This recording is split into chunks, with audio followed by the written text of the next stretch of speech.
Hi everybody, it is great to be here. Thank you for coming out early this morning. Yesterday we had a bit of a kickoff and an opportunity to talk to Anneke and Alison. Alison is here supporting Anneke as well from NHS. So in just a moment, Anneke from Health Education England will give a keynote. And following that, we're going to have Alison Elliott from BC Children's Hospital, followed by Roger Wong at UBC, and then Bryce Wong from RxOme. I'm just going to ask them to follow each other, and then at the end we'll bring them back and we'll start to have a Q&A. Okay? So first, Anneke, would you like to come up?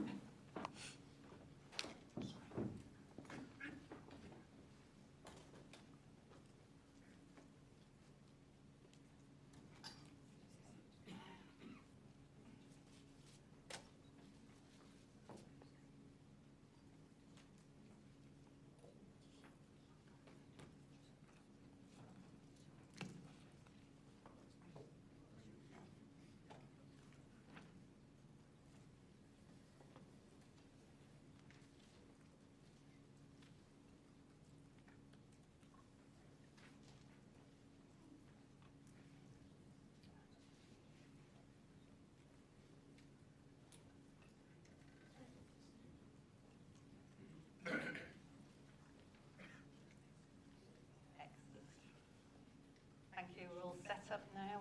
So thank you very much to Genomes BC for inviting me to talk to you today. I'm really excited to talk to you about how we as the Genomics Education Programme have been supporting the implementation of genomic medicine service in the NHS in England. So one of the first things I want to point out is that I am from the UK, and we do have an NHS which is free at the point of entry, paid for taxation across the whole of the UK, but I'm going to be talking about what's happening in the English NHS, and this is because all of the different countries have their NHS budgets devolved to them. They spend them differently, and it's in England that genomics is really a priority. So in the outline of my talk today, I'm going to really bring you up to speed on what's happening in England with the implementation of the National Genomic Medicine Service. Then I'm going to talk more in more detail about the Genomics Education Programme and our strategic approach to what we've been doing, and give you a few exemplars and talk about our next steps too. So I've already mentioned that genomics is a priority for the NHS, and on this slide I'm just giving you 3 examples that illustrate this. So the first is from our Chief Medical Officer for England, Dame Sally Davies, who gave the whole of her annual report in 2016, actually published in 2017, to discussing genomics. And here she says very clearly, genomics is not tomorrow, it's here today, and the NHS must act fast to keep its pace at the global forefront of global science. And this technology has the potential to change medicine forever. So that's great that our Chief Medical Officer is really behind the implementation of genomic medicine in the NHS. And secondly, we've just had a publication from a cross-party select committee inquiry into genomics and Juniper editing. And this is where our members of Parliament get the opportunity to cross-examine a number of stakeholders in the genomics world to ask what they think about the issues are and the concerns around the implementation of genomic medicine. And whilst this report is hugely positive about the process, it also raises some concerns, particularly about the speed of the implementation, and that we are threatened by delays in the NHS's digital projects and the reduced training budgets for genomics, and the potential public concerns over the sharing of data. And then finally, another example is an independent review that has just been commissioned by Jeremy Hunt, our Secretary of State for Health, and Professor Eric Topple is a clinician in San Diego, cardiovascular clinician who's done an awful lot on thinking about digital medicine and artificial intelligence and other things. He's been brought in to start to explore the impact of technological advantages in genomics, artificial intelligence, robotic and digital, and to think about that impact on the skills requirement for the NHS workforce. And not only is he looking at the near future, he's also looking through a crystal ball into the future as well. So that review is ongoing at the moment. But all these things illustrate just how much the NHS and the government really think that genomics is important. So in terms of where are we with our genomic medicine service, I hope you've all heard about the 100,000 Genomes project. This is a major research project and an NHS transformation project rolled into one. It aims to sequence 100,000 genomes from around 70,000 people based on a new model of consent that includes consent for research as well as consent for diagnostics. And it's focusing mainly on cancer and rare diseases and to infection as well. And what's novel about this project is it is for the first time linking phenotypic and medical data, medical record data with the genomic data.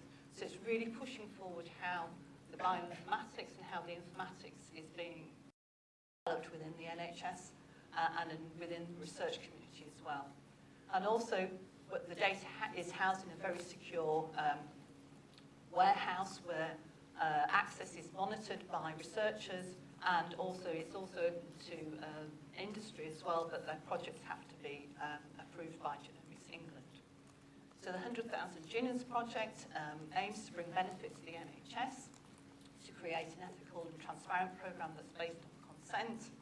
It will enable new scientific discovery and medical insights, and it aims also to kickstart a UK genomics industry as well. And so to date, there are over 60,000 and probably this week more than 70,000 genomes that will have been sequenced already. So we're nearing the end of that project in terms of the recruitment of patients. The recruitment stops in September. Sequencing is carrying on. Results have not been returned yet in sufficient numbers, so that's the element of the 100,000 Genomes project that will continue, as well as all of the research elements that are attached to those sequences. But the 100,000 Genomes project has really been the driver for the implementation of a new genomic medicine service in the NHS. And so what we're hoping to have, and we're on this journey at the moment where we're on our way to achieving this, is that we will have a national genomic medicine service providing consistent and equitable care across England's 55 million population. We are going to be operating to common national protocols and standards and specifications, so really working as a managed network. We're going to be delivering to commissioning our services to a single national testing directory for the first time, and this will include cancer for the first time as well, covering the use of all of the technologies from single genes to whole genome sequencing. And we're also going to be building a national genomic knowledge base to inform academic and industry research and discovery, including clinical trials and recruitment. So really linking the patients into the research opportunities as well. So the new Genomics Medicine Service is not entirely new. It builds on existing infrastructure that's already there for genetics. We've had genetic laboratories and clinical genetic services working together for the last 25 years. As part of the 100,000 Genomes project, we commissioned 13 NHS genomic medicine centres to recruit patients to the 100,000 Genomes project. And these three entities will all work together to deliver our seamless new genomic medicine service. And what we're doing at the moment is that we're re-procuring the laboratories, and we're reconfiguring those from 17 laboratories around England, 17 regional laboratories, to 7 genomic laboratory hubs. And so we're consolidating how genomics is provided in the NHS. And this genomic medicine service will also be working with Genomics England, who are undertaking the 100,000 Genomes project. And the whole genome sequencing element of this will be undertaken by a third-party sequencing provider. And so through all of this, we will ensure comprehensive coverage and access across the geography, including our hospitals, specialist providers and primary care. We will have our approved genomic test directory, and we will really think about how clinical genetic services are going to change so they become much more advisory to the mainstream specialisms, and that they will be extending the number of genomic multidisciplinary team meetings for the discussion of genomic results. We will be looking at further mainstreaming and embedding of genomics with other clinical specialties, and also very important to this is the personalisation agenda, driving medicines optimisation and appropriate prescribing and personalisation. And so through all of this, we will be looking at the workforce development, we will be looking at the informatics in particular, because all of this is really based on getting good informatics, good bioinformatics, good health informatics. And of course, there are always going to be financial issues and efficiency savings that need to be met in order to pay for all of this. And of course, quality is really paramount to what we are doing as well. So that sets the scene of where we are on our journey with implementation of genomic medicine. So now I want to move on to the education piece that is the main thrust of what we're doing. So we're based at Health Education England. That is an arm's length body of the government, established in 2012 to provide leadership for the education and training of all NHS staff. And so that's the right place for the Genomics Education Programme to sit. It was funded by the Department of Health alongside the 100,000 Genomes project in 2014. And over the last 4 years, we've had three main aims: to support the 100,000 Genomes project through a programme of resource development, to increase capacity and capability through the development of curricula, and then to look at the big transformation piece about embedding genomic medicine into the mainstream. So it's not just the preserve of clinical genetics departments. So that's a huge challenge to us, because we need to consider our 1.3 million workforce all over England. We've got to think of the current staff and the future staff across multiple professional groups amidst this rapid pace of change. So we have to think about the highly specialised workforce already working in genomics. We have to think about the specialist clinical workforce who wish to work in genomics as we mainstream genomics, and the broader clinical workforce that includes our primary care physician, our family doctors, and also the non-clinical workforce like commissioners and managers, as well as society. Not only that, do we have to consider that a lot of people think that genomic concepts are complex, that there is a lack of availability of specialists to undertake education and to help spread and adoption. There are lots of people who wonder whether genomics is relevant to their practice at this time or not, and many people just feel they do not have time to undertake CPD and extra learning. So the NHS is particularly time poor at the moment. We've got a lot of vacancies and everybody is very, very busy. So one of the areas that we think is really important is to recognise where genomics is relevant. When we're thinking about developing our resources and our interventions, is to think about that continuum of genomics education and how you put genomics knowledge into action, and to think about making sure that whatever we develop is relevant at the point in time that we are undertaking that education and for those particular individuals. So, for example, at pre-registration level, you might be thinking about core genomic concepts, whereas later on you'd be thinking about contextualising those concepts into clinical practice, and as you go through CPD, enhancing that even further. And our strategy and approach has been to develop, to be adaptive. There is no one-size-fits-all to the approach that we've taken over the last 4 years. It's very dependent on the situation. So we've taken a directive approach, a top-down approach, where we've needed to meet an urgent need. So, for example, we knew our remit was to provide resources for the 100,000 Genomes project pipeline.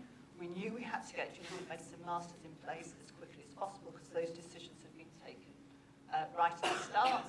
And we knew we needed to develop some new curricula for our healthcare scientists who train in the NHS. But equally, we also wanted to make sure that we weren't just a body that said, do this because we've told you to do this.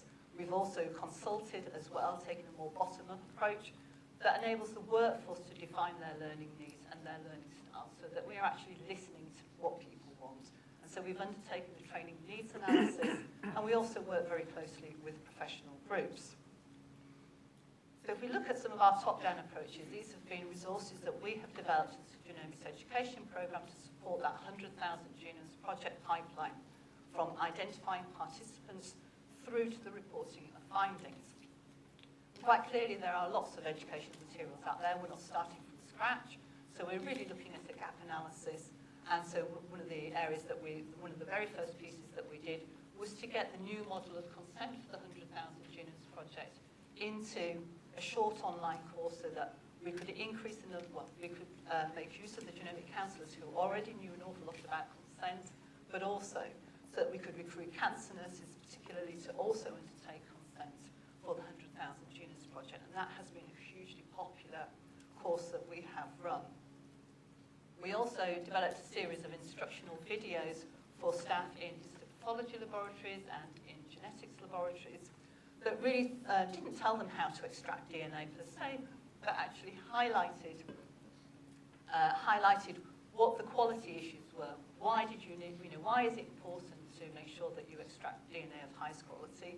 And a little bit more about how you extract DNA from formalin-fixed tissues and also from fresh tissues as well. One of our most highly specialised tools that we've developed is the tumour assessment tool. This is an education and training modules for clinical and biomedical scientists and histopathologists on how to accurately assess tumour samples for genomic sequencing. And that's been a labour of love, I have to say. That's been quite difficult. It has involved huge numbers of subject matter experts. And this is also a competence-based learning tool that we are developing as well. So we think it's going to be really, really incredible when we launch that. But as I say, it has been a labour of love, and we are getting there, and it will be out during the course of this summer. And equally, we have been assisting with the validation of results by developing an online collaboration hub. And also, we are looking at a package of resources to support mainly mainstream clinicians who receive the genomic results reports and who are not particularly familiar with the terminology on those reports and the clinical actions that you take as a result of what you read on those laboratory reports too. So that's all work in progress. And obviously, as we're now in this transition of moving from 100,000 Genus project to the Genomic Medicine Service, we now need to repopulate this patient pathway with elements that are particular to the new Genomic Medicine Service. So we've also developed our Masters in Genomic Medicine framework. This is an academic program that is curriculum, it's knowledge-based learning outcomes, and it's not a skill-based competency. So it doesn't qualify anybody to do a particular role in the NHS. And it's promotes interprofessional learning. And the aim of our Genomic Medicine Masters was to increase the knowledge base of NHS staff so that we've got a layer of people across the NHS who have a higher level of knowledge in genomics so that they can engage with specialist services, that they've got confidence to talk with experts. They can also be involved in teaching and training of colleagues, and they can take part in policy discussions. And so as a genomics education programme with our funding, we paid the higher education fees for these students, and so we had places for 550 individuals over 3 years and 1,000 CPDP places for people to undertake individual modules. And we are continuing to fund this post-2018, although with a lower level of funding. And so we recruited 10 universities, and we recruited our research-intensive universities in the first instance. We've dropped that number now down to 7. This is a master's framework, so you don't need to undertake the full master's. You can do a PG Cert, you can do a PG DIP, or you can take the individual modules. And to date, we've had over 1,200 people engage with that particular program. And so you can see on the left-hand side of the slide that we have core modules, and we have elective modules and optional modules as well. But everybody is delivering this curriculum to specific learning outcomes that we have defined in the Genomics Education Programme along with our partner HEI.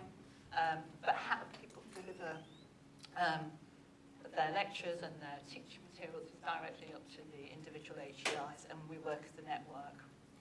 So is this Masters impactful? Has this been the right thing to do? Our first phase of evaluation suggests that we're on track.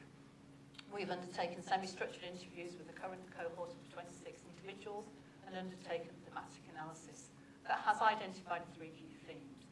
That interprofessional learning is highly valued by learners, that learning is impacting their own clinical practice right now, and learning is providing the foundation to influence service change. I won't read out these comments because I know I'm running out of time.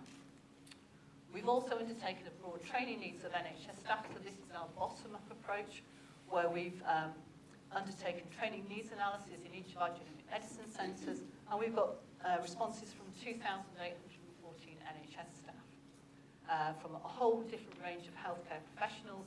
We've identified 4 main categories of educational and learning needs from that training needs analysis, but also just want to highlight there is still some scepticism within our respondents. So, for example, one general practitioner said, if the outcome is to tell patients to do anything other than to lose weight, exercise, stop smoking, stop drinking, I will be astonished. But we identified 4 categories of training need: people who understand their role in genomics and feel they are adequately equipped equipped, but at the moment, so they might need to be more in the future. Those who understand their role in genomics and have a specific learning need. Those who don't fully understand how genomics yet relates to their role, so they've heard about genomics, they want to know more, and they're open to learning more. And those who don't see that genomics is relevant to them at this point in time and don't think they have a need to learn about it. And so we're taking forward those findings from that training needs analysis and thinking how we can best serve the needs of those individuals. So moving on as quickly as I can, because I've only got 2 more minutes. What has been really important in our genomics education program is not just about developing resources, but it's actually working with the professions. And if we want to change teaching and training, particularly in undergraduate curricula, a curricula around the medical professions, we have to engage at the highest level. And so we are now working with the Academy of Medical Royal Colleges. So that's the overarching body of all of the different Royal Colleges that we have in the United Kingdom. Start to talk about how we're going to embed genomics into relevant specialty training and also into the recently introduced revalidation criteria. And through this, we're also developing a network of genomic champions. We've had an ongoing primary care program since the inception of the program, where we're developing a framework of skills and knowledge and behaviours for our family doctors, general practitioners. We've informed the review of the Royal College of General Practitioners curriculum, and we're developing an education toolkit to support the integration of genomics into GP practice. We've done a huge amount of work with our nursing family. We have a roundtable that's chaired by Lord Willis, and this has all the key leaders from all of our nursing bodies, so our Nursing and Midwifery Council and the regulatory bodies, etc. And what we've achieved through this is to get the inclusion of genomics into the registry for nurses and nursing associates, and we're now starting to do some very active work about developing a toolkit to support the integration of genomics into the curriculum. So what we're hearing from our nurse educators is they do not know how to teach genomics. And so we're developing some lesson plans for them and some ideas and some case studies for them to use. And we have always been working with our healthcare scientists, in particular at the National School of Healthcare Science, and we've developed a range of competence-based master's level and doctoral level competence-based training programs that qualify our staff to work in our laboratories. And so we now have a suite of genomics training programs. These are 3-year training programs in genomics, cancer genomics. We've brought genomic counselling into the scientists' family because that was a way of enabling them to become registered with the Health Professions Council. And we've also developed the new profession of clinical bioinformatics. And we've also started to influence the total number of training positions as well to expand our scientific workforce. Just finishing off on terms of resources for the wider workforce, we've developed some innovative approaches to education. We've done a massive open source online course on whole genome sequencing that is developed for health professionals with limited understanding of the sequencing process. We're developing a Genomics 101 series, which is a series of 8 short online modules aimed at health professionals with limited or no genomics knowledge. We've developed, we're producing a film series. It's a peer-to-peer film series where we have genomic specialists in cardiology, pathology, ophthalmology, nursing, midwifery, and bioinformatics speaking about how genomics is relevant in their professions. And we've also launched our genomics game as well. Alison has one to give away today with us. So if anybody is interested in a genomics game, this is a board game that has been hugely popular. It's a face-to-face interactive group learning activity developed primarily for the nursing workforce and for the associate nursing workforce, but we're working on some other games at the moment as well, including Dr. Jargon, which demystifies genomics as well. So we've developed, in summary, we have developed a range of CPD opportunities ranging from formal qualifications through to just blog articles or tweets. We've developed just-in-case education, just-in-time information. We've got opportunistic learning opportunities. We've got different activities that people engage in and these depend on their learning motivation, their learning needs, and their learning style. So I think we've had a very comprehensive approach to the resource development that we've undertaken. Our key achievements have been the development of the Genomics Medicine Masters Framework. We formalise and develop professions, including clinical bioinformatics. We're supporting the success of the 100,000 Genomes project, and we're establishing and supporting networks, and we are trailblazing new and innovative educational ideas. Just finally, the Genomics Education Programme post-2018, we're rethinking where we are at the moment, and we are setting ourselves to be a body that provides a coordinated national direction and oversight in education and training, so that we can ensure that the NHS workforce is able to deliver the new genomic medicine service, that we can still continue to support the landmark 100,000 Genomes project.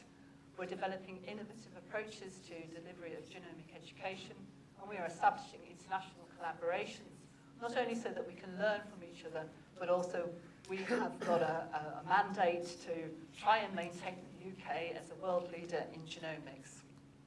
If you want to find out more, please visit our website or talk to Alison and myself. We'll be here all day today, and we'd love to speak to you about education and training in the NHS.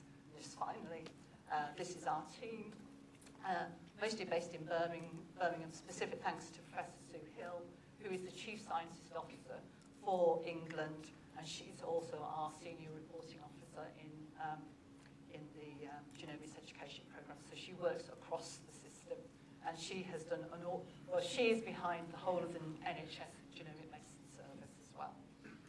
So thank you very much for listening. I hope that was informative, and I'd be really pleased to share our work with you.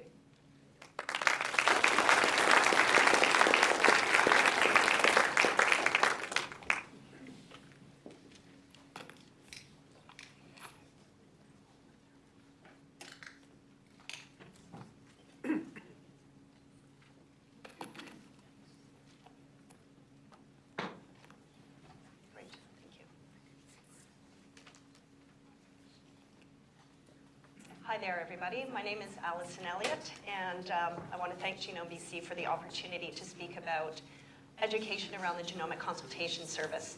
Even though I'm standing up here myself, I represent a very special and dynamic team. So currently, as we know, diagnostic genome-wide sequencing is not routinely available clinically in British Columbia. Physicians submit a request to the Medical Services Plan, and funding is granted in restricted situations. Consequently, a lot of people in British Columbia who undergo genome-wide sequencing do it through various research protocols, and I've listed a few here. And I'm going to take a minute to speak about causes. And Dr. Jan Friedman, who is sitting up at the back, is the principal investigator for causes. So basically, causes is a translational research initiative to enroll 500 families. Essentially, we work with families because we sequence trios. The probands or patients are pediatric patients suspected of having a genetic disorder, and conventional genetic testing has not identified the cause. We wanted causes to function as a clinical program. We're focusing on known disease genes, and essentially we're generating the evidence needed to show the utility efficiency of genome-wide sequencing in a clinical setting, with the outcome to improve health for children in BC. So when we were thinking about how to make causes function effectively and efficiently, we needed to engage and educate the physicians who would be referring to this program. So what we did prior to the launch of causes was hold education sessions to the Division of Pediatric, the Departments of Pediatrics, and the sections within it, as well as medical genetics. And essentially, for every section, a representative was identified to basically come to us with concerns, as well as represent the referring physicians when the referring physician was not available. Because one of the issues with causes is essentially once we have our results, we invite the referring physician to that session. And that is really key, because that physician has the phenotypic and the clinical expertise with that patient, and can give us a lot of really helpful information with respect to what variants we should really be chasing. So these education sessions went on. What we wanted to was to ensure access across BC, so beyond this CNW campus. And a critical part to this was identifying suitable patients for genome-wide sequencing. Just because a test is available, it doesn't mean it's appropriate for every patient. So that basically resulted in us putting together the Genomic Consultation Service. So this was set up prior to causes to essentially triage patients who were being referred to causes. We started this in April, the end of April 2015, and we've had 974 patients referred to this service, and it's supported by the Provincial Medical Genetics Program. The goal of this service is to provide the most effective genomic approach to a pediatric patient with an unknown disorder. This was by no means to serve as a replacement for a medical genetics consultation. In fact, about 2 to 4% of the patients referred for genomic consultation, we say this patient actually needs to be seen in medical genetics. With the genomic consultation process, the patient is not seen, but the information is reviewed. It's a true consultation. The family is aware that the consult is being sent, and at the end of it, a letter is generated for the health record with the recommendation with respect to the genomic advice, which can be genome-wide sequencing, either through the causes program or the medical services plan, a multi-gene panel, referral to medical genetics, etc.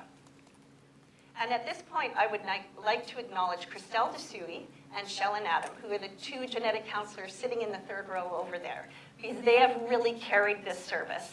And so we utilize genetic counselors, and they've done a fantastic job. They basically compile all the clinical and family information, and they streamline the case selection. So the prep time is about 45 minutes per patient.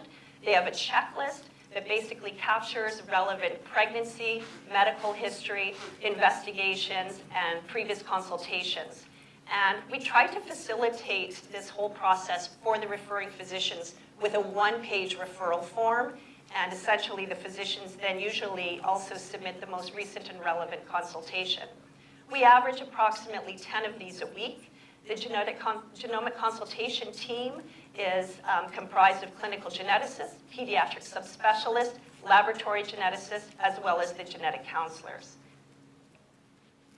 And this is with respect to the first year of the service. We had 407 patients referred. The majority, about 60%, were male. Most of them were in the age range between 5 and 11. Again, causes is a pediatric sequencing initiative, so patients had to be 19 years or younger. And the majority of our patients had syndromic intellectual disability, which means intellectual disability plus. So it may have been a malformation or involvement of another system. And you can see the biggest the biggest referrer to our genomic consultation service was indeed medical genetics, as represented by the orange, followed by biochemical disease in pediatrics, and then pediatric neurology. But what was nice to see, and as the genomic consultation service went on, is that we got more referrals from general pediatricians in the community.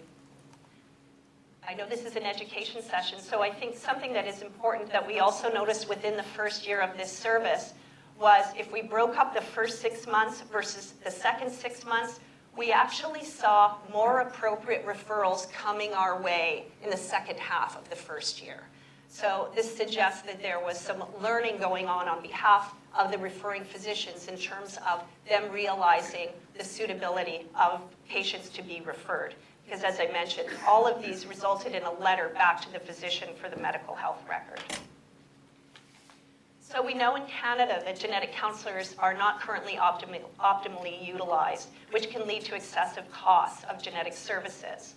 In one example with Arab, it showed that if you integrated genetic counselors into the test selection process, you actually had a cancellation of inappropriate tests of greater than 1.6 million Canadian dollars over 21 months. And a lot of this is because of misappropriate testing. This isn't just related to places like Arab. It's also been shown that you can shorten time to a diagnosis and increase appropriate testing with involvement of genetic counselors at a large academic center like Stanford. And then finally, Nick Dragilovich, who works with Larry Lind, who's also here as part of the causes group, did a cost analysis. And although the Genomic Consultation Service accounts for about 15% of the total costing of the causes process for diagnostic genome-wide sequencing, actually your cost per positive diagnosis is less by about $1,400 if you do invest in the Genomic Consultation Service upfront. So this service has provided an opportunity for physicians external to genetics and external to the CNW campus to have access to genome-wide sequencing, to interface with a genetics team, receive advice about genetic testing without having to wait many months for a genetics consultation. It improves cost efficiency by utilizing genetic counselors to review these referrals versus medical geneticists.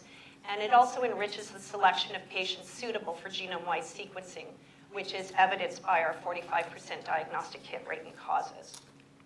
And at this time, I'd like to acknowledge our families, funding, Mining for Miracles, the BC Children's Hospital Foundation, Genome British Columbia, the Women's Hospital and Children's Hospital, as well as the University of British Columbia. And I just wanted to point out at the bottom is one of our moms who's part of our patient research group for our LSR, who's a mom whose children went through causes. And I thank you for your attention.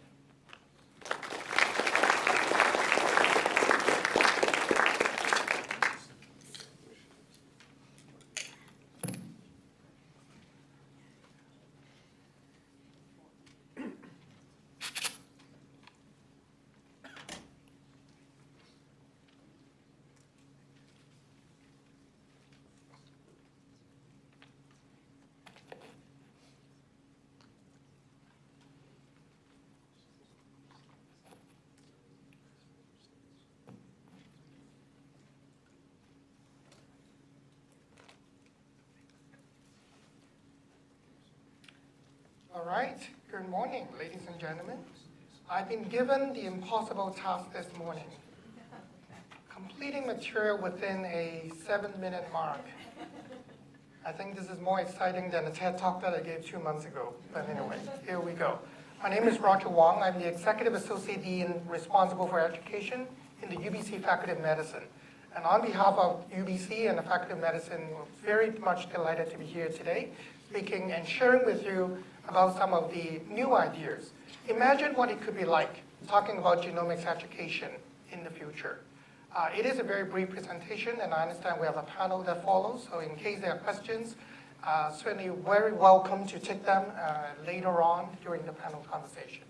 This is my disclosure slide. I think all of us are here today because we want to see the advancement of best possible care and best practices for our patients and their families and care partners. And to that end, the importance of education really comes into play.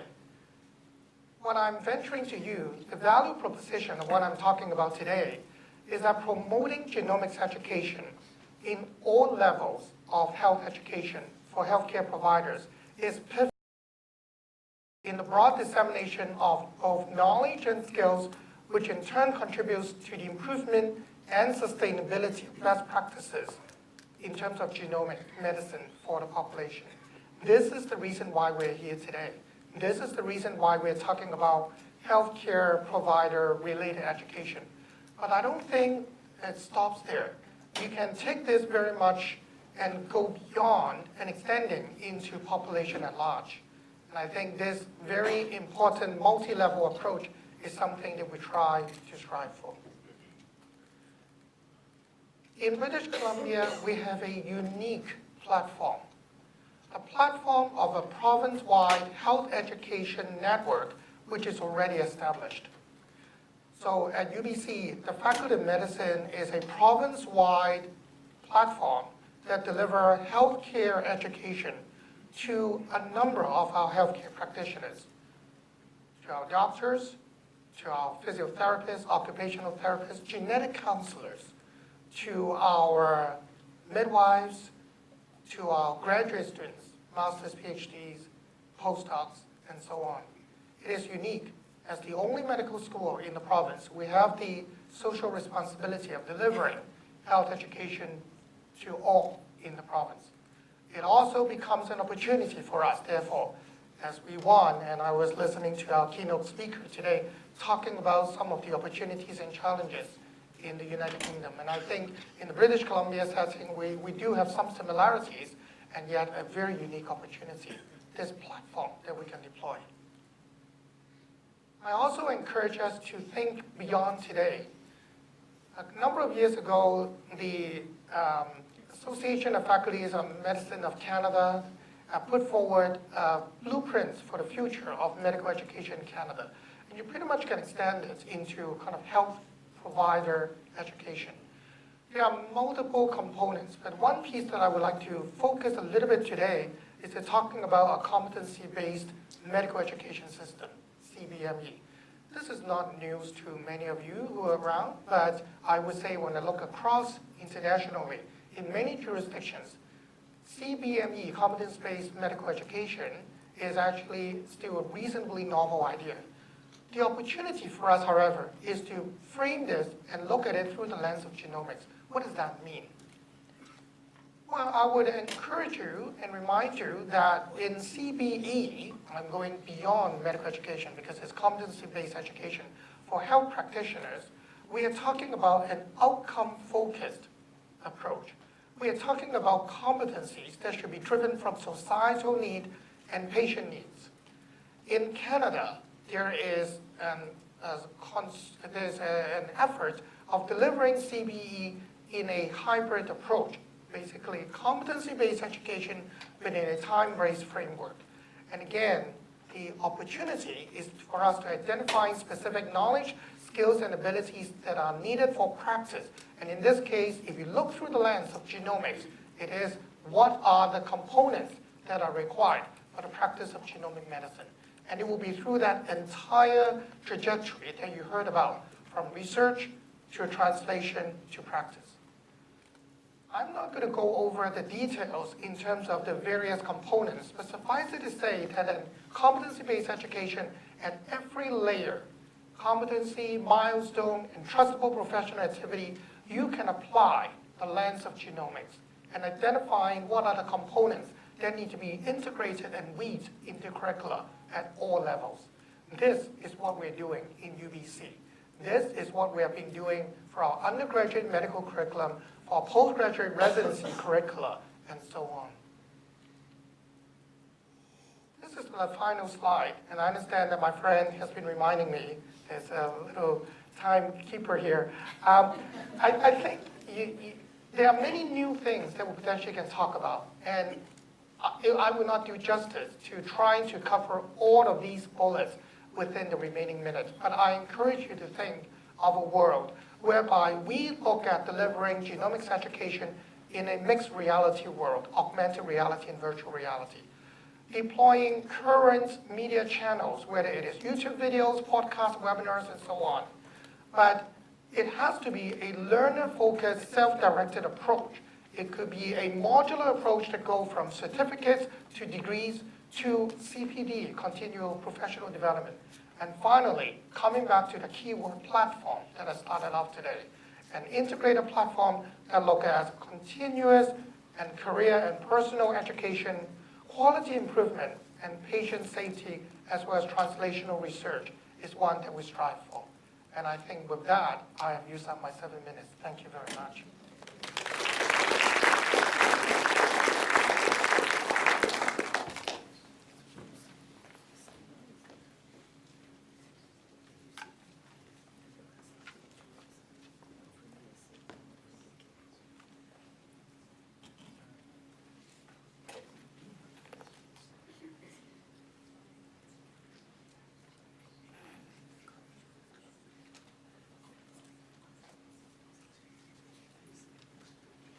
So good morning, everyone, and thank you for having me here today. Thank you for the invitation, Genomics Is, to participate on this exciting day.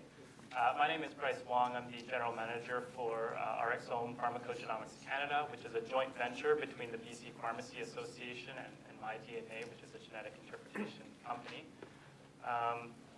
And our role has been really to introduce pharmacogenomic testing to community pharmacies across Canada, and we've been doing that for about the past year. But I think today I'm presenting more so from the perspective of the BC Pharmacy Association and how we've supported the adoption of pharmacogenomics in community pharmacies across the country. A little bit about the association. We're a not-for-profit organization. We support the advancement of the role of community pharmacists in the province. And we do have some experience in terms of training pharmacists. Our most notable program has trained and certified over 3,000 community pharmacists to administer immunizations across the province. And we took it from having no pharmacies giving immunizations to about over 90% of pharmacies giving immunizations in the course of about 4 years. I'm talking more specifically about pharmacogenomics today. If you're not familiar with the term, essentially it's the study of our genetics and how that influences the way that we respond to medications. The idea being that using this information will allow us to personalize medications to a greater degree and prescribe more safely and achieve better outcomes. And there's many clinical applications of this technology and this science today. Our perspective is that pharmacists are an ideal healthcare profession that can facilitate testing as well as deliver consultations in terms of applying the results to patients. Pharmacists already have the foundational knowledge around actual medications, pharmacokinetics, dynamics. They're used to identifying alternatives in terms of treating, in terms of medications when the first line therapy is perhaps not suitable for an individual. And many pharmacists are providing consultation services around many kind of clinical, or sorry, I should say disease states already. So this kind of fits into the model of the direction that community pharmacy is going. As well, many pharmacy programs across the country already have introduced some elements of pharmacogenomic education into their programs, which includes UBC. And so new graduates are coming out with kind of at least an awareness about this science and technology, and many are eager to put it into practice. So the association, we've done a number of things to help support the adoption of pharmacogenomics across the country. So one of the first things we did was to demonstrate that, yes, pharmacists are an appropriate conduit to pharmacogenomic testing and that they can apply this information to their patients. And so we did that through a research study that we partnered with the University of British Columbia and the Faculty of Pharmaceutical Sciences to conduct. It's a two-phase study. We're kind of in the second part of it now, which is focusing more now on delivering results to patients. And Genome BC has been a primary sponsor of that work. And I should say that we're not doing that in isolation. Actually, there's been a lot of work kind of in the same area with the same objectives in other provinces and also in other countries. The second thing we did was to create this joint venture to really create a path for community pharmacies to not just learn about pharmacogenomics, but actually put it into practice. And I think this is kind of one of the key things to driving the adoption of this technology. If we had just provided education or just created awareness around pharmacogenomics, we probably wouldn't move the needle very far. So we felt we needed to create an option that community pharmacists could actually put into practice. And at the time that we were looking at this, there wasn't really an option that we felt was practically or commercially viable for community pharmacies. The third thing we've been doing is creating market awareness around pharmacogenomics. So over the past year, past several years, we've been doing lots of talks. We've talked to most of the major pharmacy groups across Canada. We go to their conferences. We go to where they are to inform them about pharmacogenomics. We've done a number of talks with public groups. We've done a number of panels with Genome BC.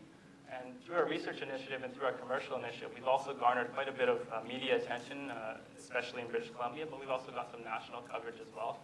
And so these have had the effect of directly increasing public awareness around pharmacogenomics, also directly influencing pharmacists in terms of their awareness of pharmacogenomics. And it's also had the indirect effect of getting pharmacists to want to educate themselves about pharmacogenomics, because we've been driving people to go and ask them about pharmacogenomics, and then when they have someone at the counter asking about it and they're not familiar, that drives them to better educate themselves. So that's been a useful tool as well. Now, as far as our joint initiatives, some of the things that we've done in terms of our approach to educating and training pharmacists, the first thing that we do generally is to conduct information sessions. So we go out to where the pharmacists or the pharmacy groups are. We provide them information about pharmacogenomics to get them interested. Then if any pharmacies do proceed with wanting to offer the services, they do need to complete a series of mandatory training modules. And then once they've done that, we do direct follow-up with the pharmacies. So That can be a phone call, that can be an in-person visit, that might be a webinar to review some of the things that they've learned in the online training modules, and also to answer any kind of additional questions that they might have that are perhaps scientific in nature or perhaps practice-based in nature. And we found that these are particularly valuable in really solidifying the concepts around pharmacogenomic testing for these pharmacists.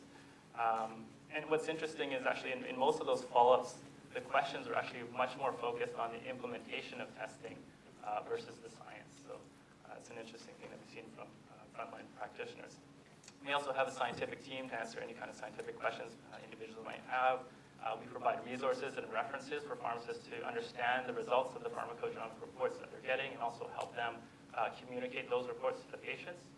And then we provide them doctor education material, because we think that it's important. We encourage pharmacists to go out and speak to the physicians who are part of their networks, to tell them about this new service that they're offering, to inform them about the type of reports or information that they're going to start getting from their patients, and as well to inform them about what kind of recommendations they might be expecting to get from pharmacists. And I think that building those relationships has been important in terms of increasing acceptability of pharmacogenomics with physicians, because obviously they're the ones who end up prescribing the medications. Some tips that we kind of learned along the way. Sorry, my time is up, but I'll keep going anyway. Some of the tips that we've learned along the way with our training programs, and that have been reinforced with our joint initiative as well, is that pharmacists are frontline healthcare providers. They're adult learners. They are busy. They're balancing work-life schedules, and many are operating a small business. So when you're trying to introduce any kind of new training or education for them, you need to consider some things. One is you got to keep the programs concise. If the program is too long, you're going to lose them kind of halfway through. Programs should be directly applicable to their practice today, or at least in the near future, or else it doesn't hold any relevance to them.